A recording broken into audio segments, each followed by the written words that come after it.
T'as pas l'impression que certaines personnes, certains détracteurs iront dire de ton livre que, après la lecture de ton livre, que finalement les jeunes, s'ils sont dans cette situation, c'est bien parce qu'ils l'ont cherché?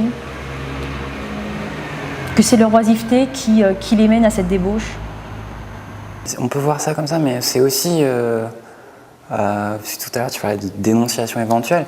Je pense que c'est pas tant de la dénonciation, c'est un constat, c'est un peu la malédiction de la classe moyenne qui est vraiment dans l'entre-deux. Et ben voilà, c'est des jeunes qui accèdent aux études, ce que leurs parents n'ont pas pu faire. Et finalement, par transfert, leurs parents qui vivent encore dans l'illusion que faire des études, ça ouvre toutes les portes.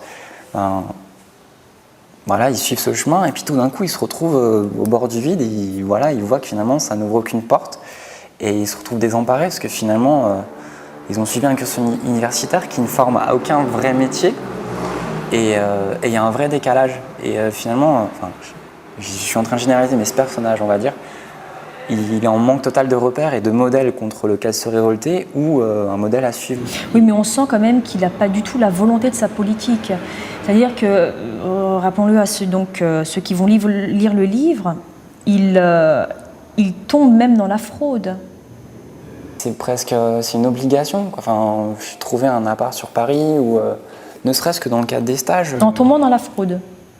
C'est presque, ouais, c'est imposé finalement. Tu l'as fait? Non, pas vraiment, mais dans mon entourage, oui. Il est possible que... Non, mais sincèrement, c'est juste l'absence d'alternative. Finalement, c'est le système qui oblige certains jeunes à recourir à des aides auxquelles autrefois ils n'auraient absolument pas pensé. C'est vrai qu'autrefois un bac plus 5 ou plus 7 au RMI, c'était impensable. Aujourd'hui, on a plein quoi. Et c'est pas un choix, quoi. C'est une fatalité. Et toi, à l'heure actuelle, tu bénéficies de ces aides? Non, justement, j'en ai un petit peu profité et mine de rien, il y a une part de culpabilité. Parce qu'on se dit, finalement, j'ai fait des études, il y a cette idée comme quoi, si je m'y mettais vraiment, je pourrais trouver un travail, je pourrais m'affranchir de ces aides et les laisser aux gens qui en ont vraiment besoin.